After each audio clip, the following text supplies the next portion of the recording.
এখানে গরম তেলে কড়াইয়ের মধ্যে আমি দিয়ে দিলাম 4টে ডিম, দিয়ে সুন্দর করে ভুজিয়া বানিয়ে নিলাম। ফটাফট করে ভুজিয়া বানিয়ে নিলাম।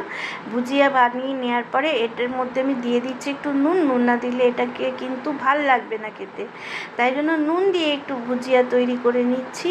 আর ভুজিয়াটাকে আমি থালাতে ঢেলে রেখে এই আবার তেল দিয়ে তেলের মধ্যে দিয়ে দিলাম পেঁয়াজ আর লঙ্কা কুচি। পেঁয়াজ আর লঙ্কা কুচিটা একটু ভাজা করে নিয়ে এর মধ্যে আমি দিয়ে দিচ্ছি একটু আলু, বিনস, গাজর, ক্যাপসিকাম আর কাঁচা লঙ্কা দিয়ে একটু সুন্দর করে নেড়ে নিচ্ছি।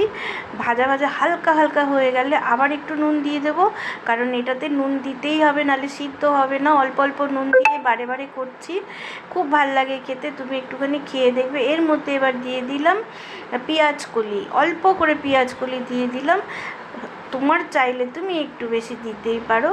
আর যদি দিদির রান্নাগুলো ভাল লাগে, একটুখানি দিদির চ্যানেলটা সাবস্ক্রাইব করে প্লিজ দিদির পাশে থেকো।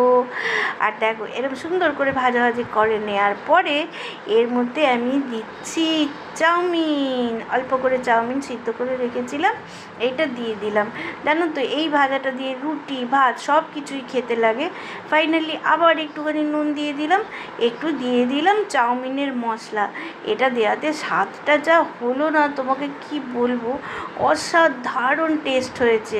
সকাল বিকাল রাত যখন হোক তুমি খেতে পারো, লাঞ্চেও দিয়ে দিতে পারো, বাচ্চাদেরও খুব ভালো একটা টিফিন এটা একদম। তার সঙ্গে রয়েছে বিটরুট আর আমলার জুস। ফটাফট খেয়ে নাও বন্ধুগণ।